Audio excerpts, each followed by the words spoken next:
Hello, my name is Heidi Swank. I am the Executive Director at the Nevada Preservation Foundation, and with me today is Mariana Ruiz. She's our Director of Preservation Services. So this informational meeting is follow-up to that March workshop that we did with lots of folks in Boulder City, just to give you an idea of what we heard from everyone in the community at that meeting, and as well as a bunch of research that we've been conducting since we met last time. Now, we all know that we would prefer to be meeting in person. This would be all much easier. So we really appreciate your patience with this virtual means of getting information to you all. At the end of the presentation, which will last about 45 minutes, I'll provide you with information on how to give public comment on this video. So with that, I'm going to hand things off to Mariana, and I will come back later in the presentation. Great. Thank you, Heidi. As Heidi mentioned, since our March 5th meeting, MPF has been working on developing the Boulder City Historic Preservation Plan. And we've now reached a point in the draft where we're seeking community review and commentary. For those of you that did not attend the March 5th community meeting, I would like to briefly state the goals of the Boulder City Historic Preservation Plan so we can all be on the same page. So the goals that we have for the plan include a summary of Boulder City's previous historic preservation efforts. So we have that recorded. We want to analyze the historic preservation issues that are currently happening in the city. So we want to identify those. We want to compile goals and tasks based on the research that we've done and also based on the community outreach that we've done in order to provide the city with much better historic preservation goals and tasks. And we also want to help the city implement a new historic preservation program. So those are pretty much the four goals that we're trying to take away from the preservation plan overall. So I will touch upon the certain topics in the preservation plan. We're going to be focusing on historic preservation ordinance, the historic preservation committee, grassroots designation, and the citywide historic context. Heidi will then touch upon the incentives for historic preservation, the CLG guidelines, and heritage tourism. So we're going to be breaking it up in two sections. So let's get started. Okay, with the Historic Preservation Ordinance, due to the strong opinions that we've gathered from our March 5th meeting with the Historic Preservation Ordinance and the Historic Preservation Committee discussion that we all had, we recommend the following improvements to the ordinance. Currently, the ordinance does not support the use of the, these are some of the topics that we're going to cover. So we're going to cover qualifications for designation. We're going to talk about the procedures for designation, compliance with the historic development guidelines, and then we're going to touch base on a few other topics along the way. So let's get started with the qualifications. Okay, so for the qualifications, currently the ordinance does not support the use of the National Park Service's criteria for the designation of historic structures. This criteria is based on the building's association to a historic event, to a historic figure or group of people, and also to the building's architectural merit or contribution to history. Or it could also be an archaeological site that can contribute to an archaeological study, excuse me. Along with meeting 7 degrees of integrity. Even though these are more rigorous standards to apply, we recommend incorporating these standards into the Historic Preservation Ordinance in order to provide the city with more detailed information on the building's history and its architectural merit. However, we understand that not all structures and buildings in Boulder City will qualify under the MPS criteria. So we also recommend for those structures that do not meet this standard, we recommend to develop a more detailed qualification for local designation. Currently, the ordinance does not provide, it does provide a basic outline for the recognition of historic resources. Basically, it gives you a basic outline of how it meets a historical significance or how it meets an architectural significance or how we can define a historic district.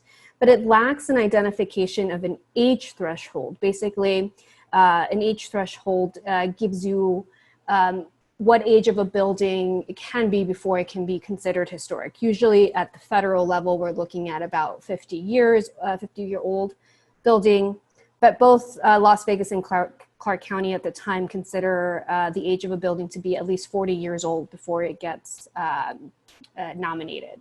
So we need to consider an age threshold for Boulder City as well. And we also need a guideline for the qualifications of archaeological sites and for historic districts to be a little bit more detailed in that ordinance. So we definitely recommend those changes. Okay, let's look at procedures for designation. Currently, the ordinance states that any interested party has the power to designate a building, a district, or a site, but it does not provide guidance as to the application process and to the required documentations to submit. And some of this documentation can include like the owner's consent forms, a pre-application meeting with the HPC. We need a lot of parcel information. We need photographs. We need a statement of eligibility, architect and designer information, obviously date and method of construction, ownership history. And in the case for historic districts, we recommend incorporating a majority vote of resident approval. Currently in Las Vegas, as an example, we have 51% or higher approval rating for a nomination to move forward. And we'd also request public meeting records so that the whole community is involved in the decision of approving a historic or nominating a historic district. We recommend a review process for these local designations to then attain a more diplomatic and historically accurate application to submit for review. Again, like I mentioned, this would include a review, a public review by the HPC, and followed by public review. The HPC would then put in their recommendations to the Planning Commission and the City Council for a final vote. This way, homeowners, business owners, and the community are more involved in the nomination process from the beginning, instead of just being notified at the end and saying, you know, so-and-so property has been nominated or designated at that point. Okay, let's look into compliance with historic development guidelines. The city has developed these historic development guidelines for the historic district, primarily, that apply to either demolition, to new construction, renovation, signage, and major landscaping elements. These guidelines are currently optional, and they do not offer any protection to the properties in the historic district. After we reviewed Northwind's survey of the historic district, which was recently finalized in August of 2020, we noted a major loss in historic integrity throughout the historic district from the time of the last survey, which was done in 1980. Overall, half of the properties in the historic district have lost their historic integrity. So in order to prevent further losses in this historic district and in any other future district that Boulder City nominates, we recommend a compliance with the design guidelines and an enforcement of the guidelines as highly recommended, instead of just making them optional for people to follow if they choose. I do want to note that during the March 5th meeting, this was a big point of contention. Many people were definitely in favor of these protections being awarded to the historic district. So that played a big part in our recommendation. I've included two links here on the PowerPoint. If you're watching this on YouTube, we'll try to include these links in the section below so that you can read through them. That will give you Northwind's current survey of the historic district. And then we've also put in a link for the historic development guidelines so you can look at them. So we'll definitely try to include those in the links below. Okay, next slide. We're going to look at demolition and renovations of historic historic resources. So currently, the Historic Preservation Ordinance does not enforce the approval or the denial of demolition and renovation permits for designated historic resources by the HPC, nor does it provide an appeals process for property owners. So in order to prevent further loss of historic integrity in Boulder City, specifically right now, since we're looking at it in terms of the historic district, and for any other individually nominated structure, we recommend to consider updating the design review process for demolition and renovation permits. of designated properties or of designated districts. This includes a review of the application process. This requires project documentation, a public review, and a review waiting period as well. We also recommend granting the Historic Preservation Committee power to approve or deny these applications, to develop an appeals process as well for property owners who do not agree with the outcome of the design review process. Other local municipalities have an appeals process in place that first goes through the Historic Preservation Committee and then can be taken up to the Planning Commission and ultimately to the City Council to have the final word. This way it gives property owners a fair trial as well. And in the case of demolition, we also want to consider an age threshold for properties that are less than 50 years old in order to prevent demolition of any potential historic resource. So this is referencing structures from what we call the recent past that may be part of a future historic district or could possibly be individually eligible for nomination when they reach that corresponding age threshold. So a lot of properties in Boulder City currently might not be 40 or 50 years old, but have the potential to be nominated in the future when they do reach their threshold. Those properties are most in danger of either being demolished or being dramatically altered because people either don't have the information or don't consider them to be historic in any way, but might have potential to be later on in the future. Okay, let's move on to the second section. We're going to look at the Historic Preservation Commission. And currently the role of the HPC was a strong, again, another strong point of contention during our March 5th meeting. And due to the community outreach and to better enforce the Historic Preservation Ordinance, we recommend a full review and update of the Historic Preservation Committee, of their structure and their executive tasks and power. So two of the topics that we'll be looking at will be the HPC executive tasks and then the membership qualifications. Okay, let's look at the first part.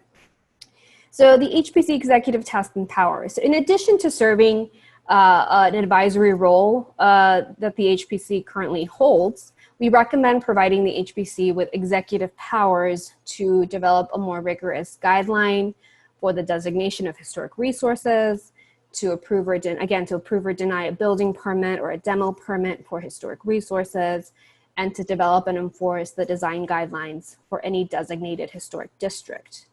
We believe by doing so, the HPC can better serve its role as advocates for historic preservation in Boulder City and represent the needs and the desires of the community. So that's really important. Okay, let's look at the next slide. We're looking at the HPC membership qualifications. In addition to the current 5 voting members of the HPC who reside in Boulder City, we recommend diversifying the committee to include additional members who are residents of Boulder City but hold a professional background in one of these fields that you see here, either in historic preservation, architecture, real estate, urban planning, history, building construction, archaeology, or art history. And these are pretty common professions that other local municipalities require their HPC to have in order to make executive choices when it comes to historic preservation projects and ordinances. I did note this can be done by establishing either an addition of 3 to 4 voting members or non-voting members that serve an advisory role to the current 5 members. Again, they will provide the current committee with the professional advice that is needed to make these executive choices that will highly impact the outcome of the historic resources. And again, no longer serve just an advisory role to the Planning Commission or to the HPC. They can actually have some power to enforce some of the ordinance in the legislature. Okay, let's look at section 3, grassroots designations. So currently, the Historic Preservation Ordinance does not allow for a grassroots designation process in order to nominate historic districts, meaning through a grassroots approach, community members organize a neighborhood campaign to acquire a majority vote to nominate a potential historic district to the local register.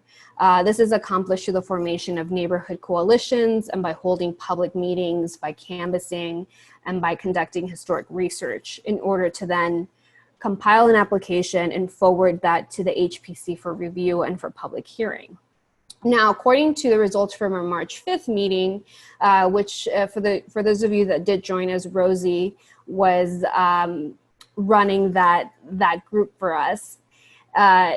She surveyed a group of about approximately 40 people who were in favor of a grassroots designation, with 22 in favor of a 51% majority vote, and 25 in favor of a 20+% suspension vote, meaning suspension voting, if the majority vote was acquired, let's say you did acquire that 51% majority, if 20% or more people voted against it, then that nomination dies. It's a more democratic approach to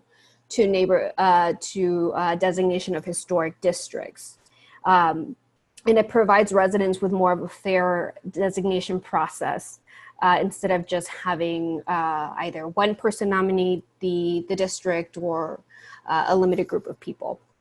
So due to the results from our March 5th meeting, we recommend that a grassroots designation process for historic district be included in the historic preservation ordinance. Okay. And the last few topics we're going to touch upon now is going to be the historic context. We're going to be looking at a historic context statement for the city.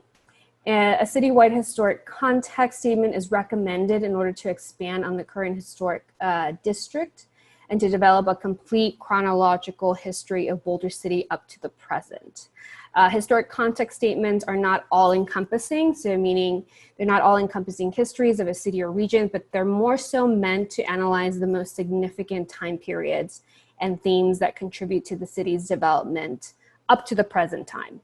So these graphic historic contexts are typically supported by a citywide survey to identify those key time periods and architectural resources that are associated with a city or with a region's history.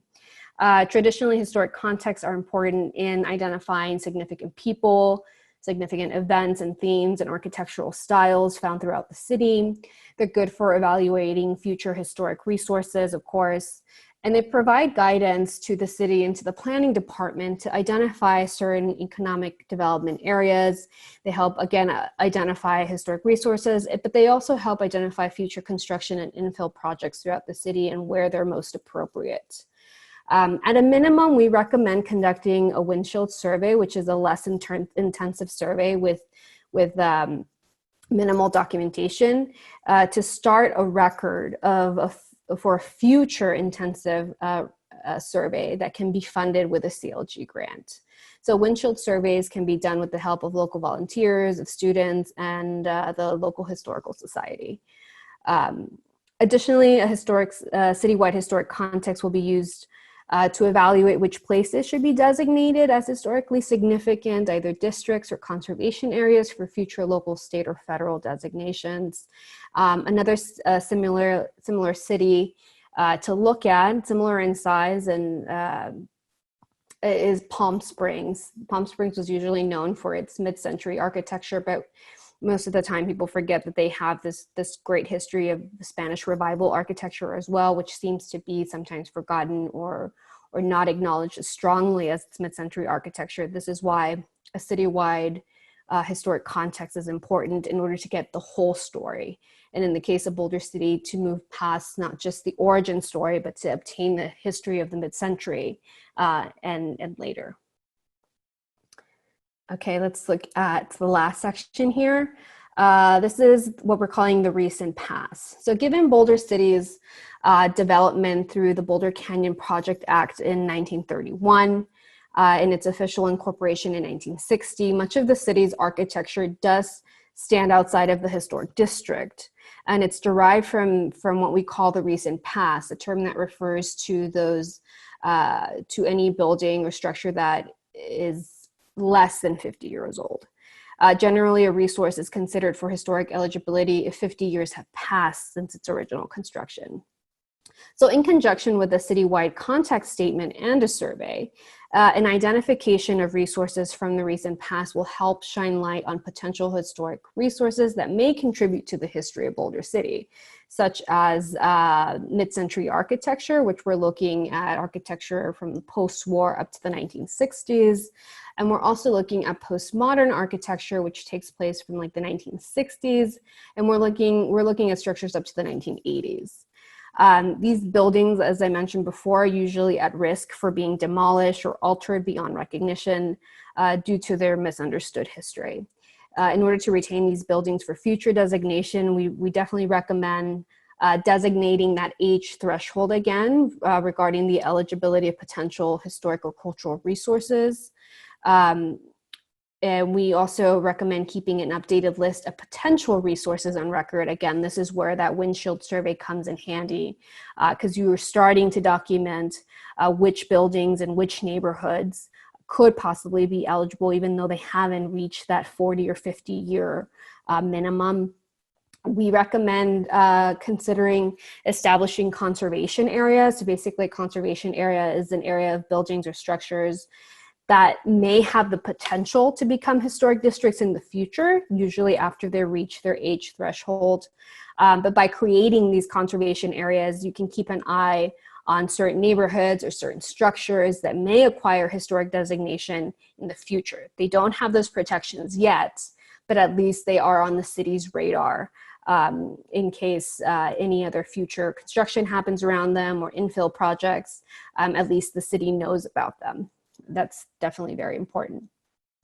And now I'm going to pass it on to Heidi to talk about CLG incentives and tourism. So Heidi, take it away. Thank you, Mariana. Okay, so I'm going to start off talking a bit about incentivizing preservation. And these are ways that you can supplement existing incentives to provide homeowners with support for renovations that meet design guidelines. Now, these are always for buildings that are either part of a local historic district or they are individually designated themselves. Historic preservation incentives can take on several forms. There are tax incentives, financial incentives, regulatory relief, and what I'm calling community incentives. And in talking through these, it's really important to keep in mind that this is taking the long view. Given the economic realities we are in, it may be that some of these incentives are not financially possible at this time. But this is an idea of kind of where we could see incentives going maybe over the next decade. So not all of these will work for Boulder City all at this point. And it may be that they don't work for Boulder City in general, but there are some really good ideas in here that we'd like to present.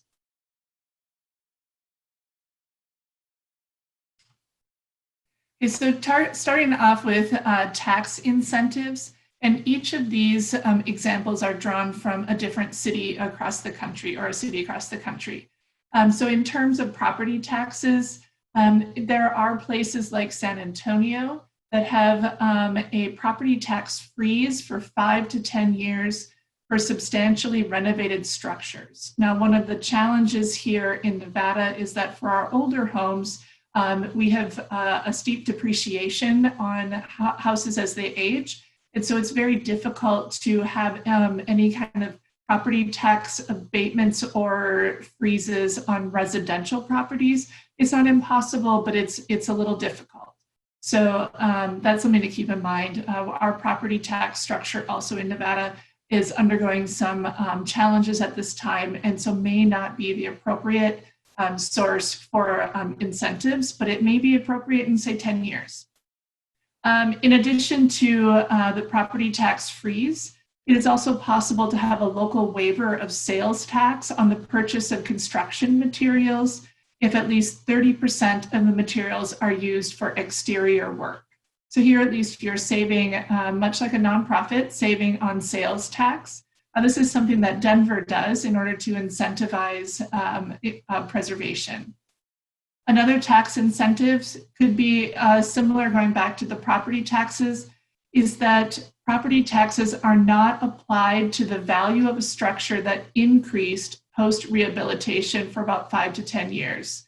So that would mean that if you had a significant rehabilitation on, just for easy numbers, a building that was valued at $200,000, and after the rehabilitation, the building was then revalued at $250,000, so an increase in value of $50,000. That $50,000 would not be subject to property taxes for the next 5 to 10 years. And as I said, this is something that the city of Seattle does.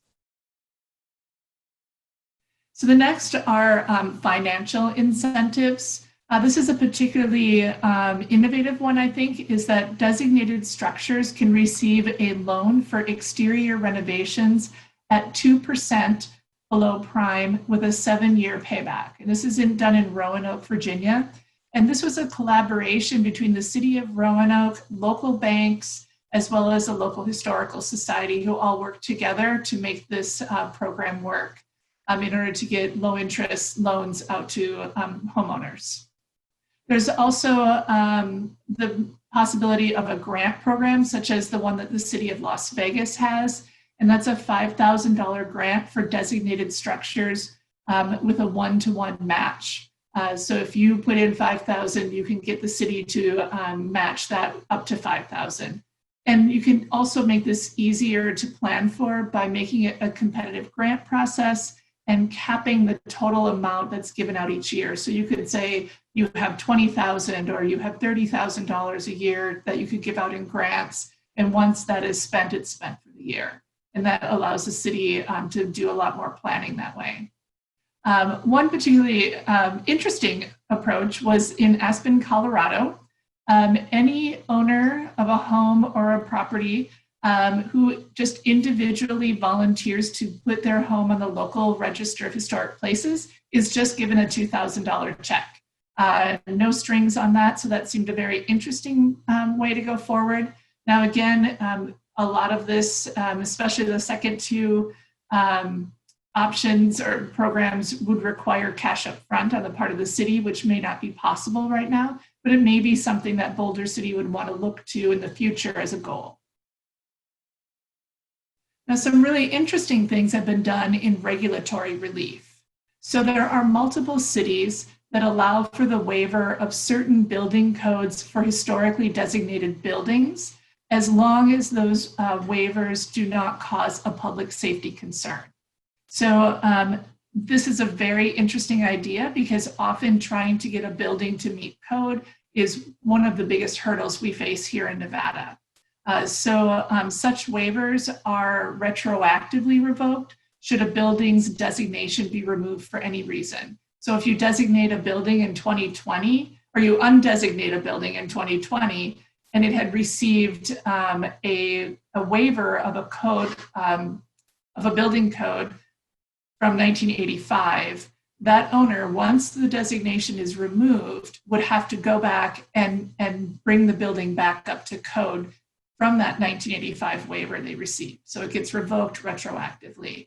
And there are a lot of cities that do this across the country. Among the most, some of these are Boise, Taos, Duluth, Minnesota, Sarasota, Florida, Austin, Richmond, and Seattle. There are also options for zoning variances. So one of the issues could be in a city that historic lot sizes might be smaller, and that on that small lot size, you were able to build, say in 1930, a much bigger house on a smaller lot.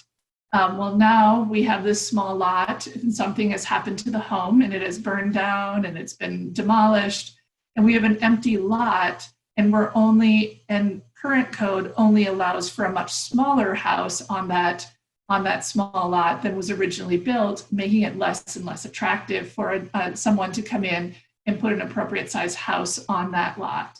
So there's ways to allow variances for making slightly larger homes on a lot that is quite small. Now we also have the opposite solution too, that there are some parcels, some cities have extremely large lots in their historic areas with a relatively small house on it.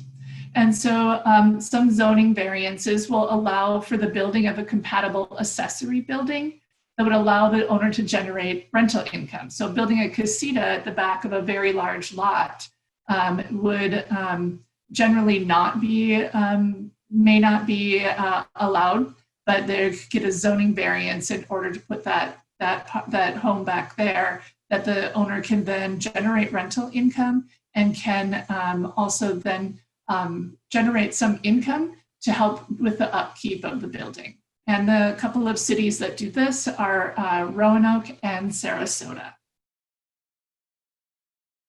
There are also some very interesting community incentives.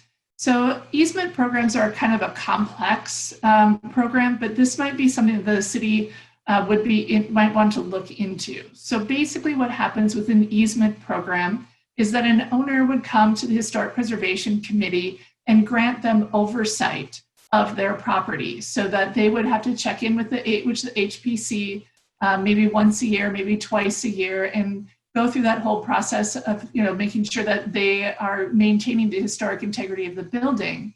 But that would also, when the owner enters the easement program, they could receive a credit on their federal taxes. And so there is that incentive up front for an easement that carries with the property. It doesn't go away when owners transition. And there are at least 3 cities that do that. One is Boise, Idaho, another is Mobile, and another is Savannah. One of the things that Mariana also mentioned briefly was something called a demolition delay.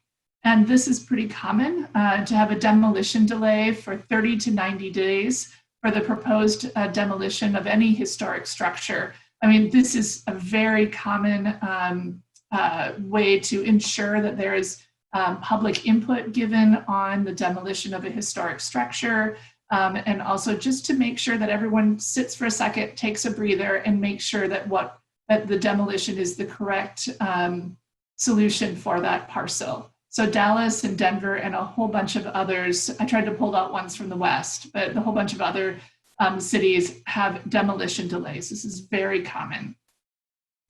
There's also cities that require plans for the replacement of a structure if they are applying for a demolition permit. So you are not able to get a demolition permit until you present a plan for what is going to be replaced there. And what this does is it limits the number of empty parcels that we end up with over time when a building gets demolished without a plan for what will be replacing it. Salt Lake City does this, as so does Pasadena. There's also communities often will discourage the demolition of historic structures if they're going to be demolished for surface parking. So it's just put in the ordinance that this is something that the city does not find to be a compatible use. One of the examples is in Lowell, Massachusetts.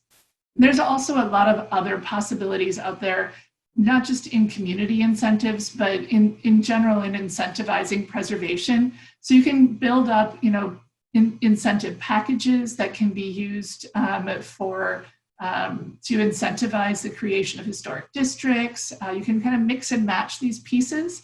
And there are a lot more other ideas out there too. This was just a summary of ones that we thought might be of interest to Boulder City to consider, not only in the short term, but in the long term. And also, I know this is not necessarily possible in a smaller city like Boulder City, but being able to provide technical and architectural assistance, like that might be good through a partnership, say with a larger jurisdiction like the city of Las Vegas or Clark County, to pull together and have across those jurisdictions, have architectural assistance available for free to homeowners.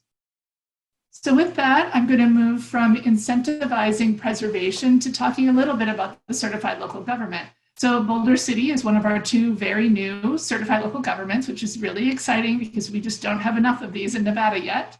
I just pulled from the National Park Service website some of the minimum goals for a certified local government. So some of the things that have to happen, which Boulder City has pretty much already done, is establish a qualified historic preservation commission, which you have. to enforce appropriate state or local legislation for designation and protection of historic properties, most often in the form of a local ordinance, which you have a local ordinance. Maintain a system for the survey and inventory of local historic resources, and also facilitate public participation in local preservation, including National Register listings.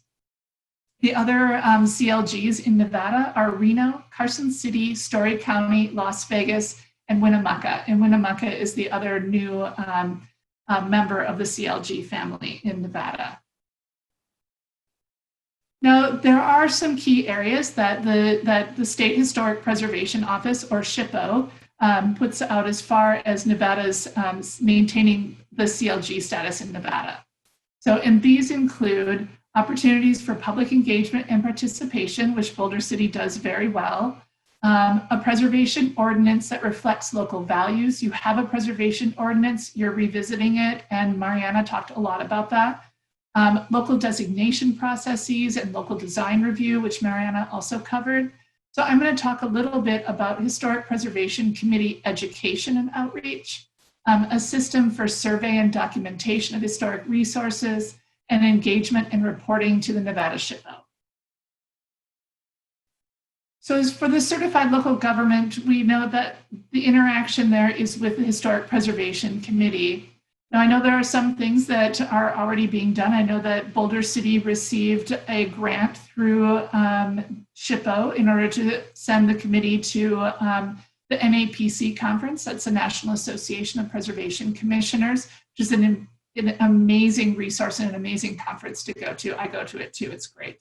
Shippo also points out that trainings given by us, Nevada Preservation and Preserve Nevada, are also very helpful as with the idea that trying to educate and keep the committee up on the guidelines that the Secretary of Interior puts out as far as what constitutes historic preservation. Also to engage with Shippo on training opportunities specific to Boulder City. So one of the things we would suggest is to schedule a training between the HPC and possibly Boulder City staff on MV Chris. This is an excellent online resource that certified local governments get free access to that allows you to look up what is designated and a lot of information on historic resources across Nevada. And so the HPC should have a good idea of how to access that and how to use it.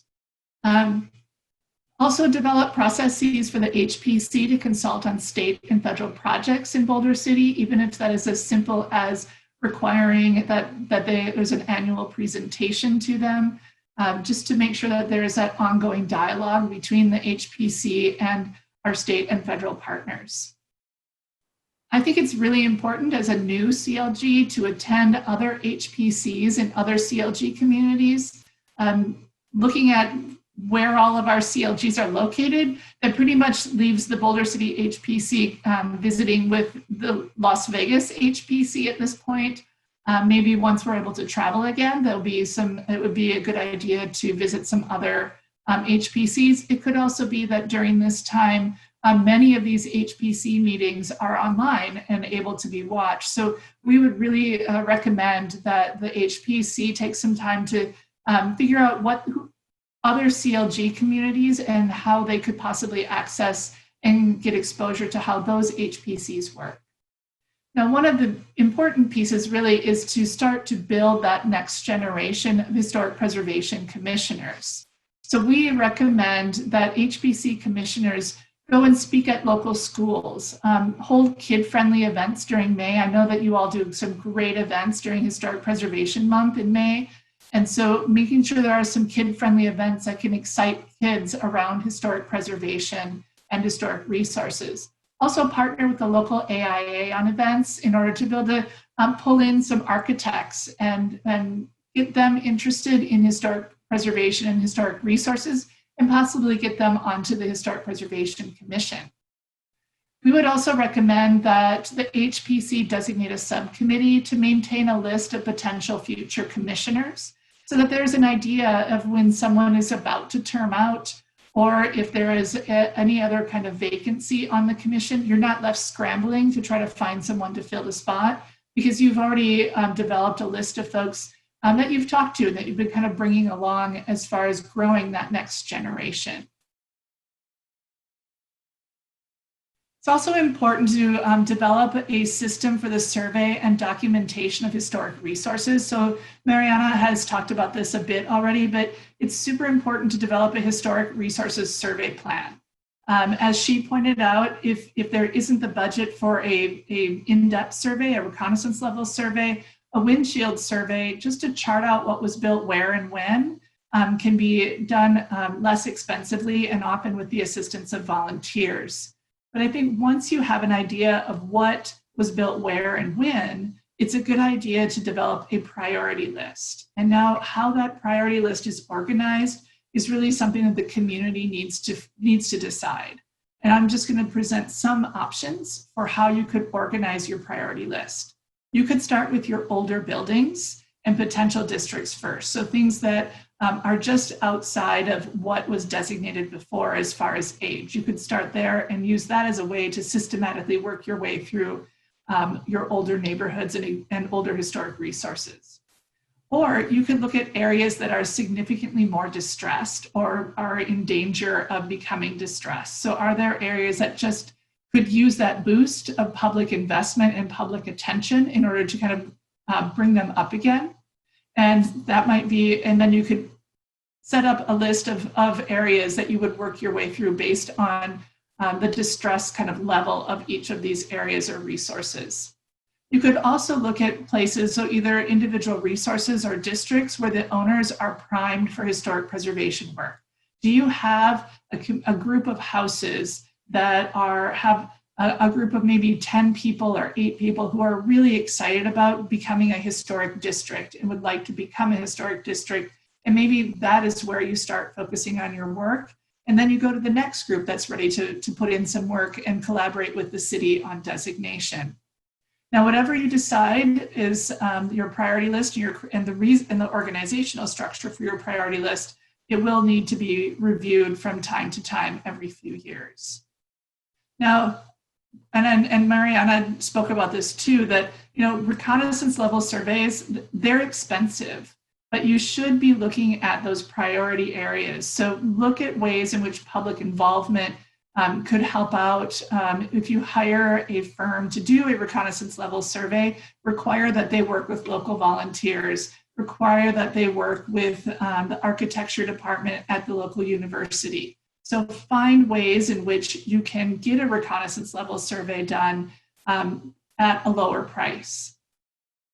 Also keep in mind that the CLG grant cycle, like you want to be sure you're always have something for that grant cycle. And these reconnaissance level surveys are a great place. This is a great project for CLG grants to fund. So keep a slate, like it says here, for 3 to 5 years of projects. Now, one thing we know that as you create a schedule, as you create these surveys, you also need to create a schedule for reviewing and even revising completed surveys.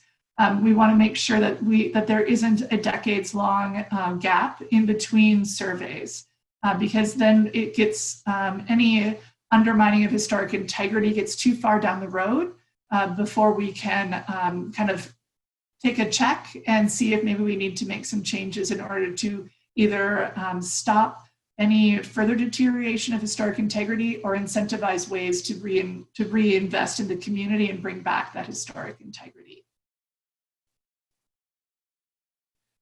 Now, engagement with your Shippo is key. They are your partner in all of this. Now you have, as I'm sure everyone knows, you have an annual report as a CLG that's due at the end of June annually, but this should not be the only time that Shippo hears from you. You should engage with them regularly. Really, they are a great resource and they are so helpful in making sure that you are getting all of the training that you need for your committee, that you're on task with a lot of the things that you want to do as far as a community. So you want to be sure that you get training for the HPC. They will come, well, usually when there's not a pandemic, they will come to Boulder City and have workshops. And so I know that you all have taken advantage of this in the past, but as a certified local government, you really can work with them and pull them in to do a lot of training. They're also your main funder for projects. So these could be anything from preservation plans, they could be historic context development, it could be preparing a National Register nomination. And I would suggest that we have looked around and there's a whole variety of ways in which people have used the CLG funds, and we're going to continue to research that. But if there's something that you're thinking, maybe this is a fit, maybe it's not, look around, see what other CLGs in Nevada have done, also look at nearby states, reach out to Shippo, see if it may seem like a far-fetched idea, but you might go to Shippo and they would say that it was something right up the alley for CLG funding. So really try to figure out how best to utilize that CLG funding. For us, as far as recommendations, we really think that developing that historic context and doing a reconnaissance level survey of the entire city should be in something that Boulder City is really focused on at this point. It's hard to make decisions about what buildings are important and what can be let go if you don't have that survey to go back to and know when you have an issue and when you don't have an issue. So the last bit that I will talk about is heritage tourism. Now, Boulder City already has an excellent presence in heritage tourism, but we also think it's very important to be continually looking for new ideas to attract visitors. And with COVID, with a lack of travel, we've really been learning over the last 6 months at Nevada Preservation that integrating virtual experiences will ensure visitors will keep you front of mind when it's safe to travel again. But you want to be sure that the city develops a tourism plan that includes heritage tourism, that specifically reaches out to the heritage tourism sector.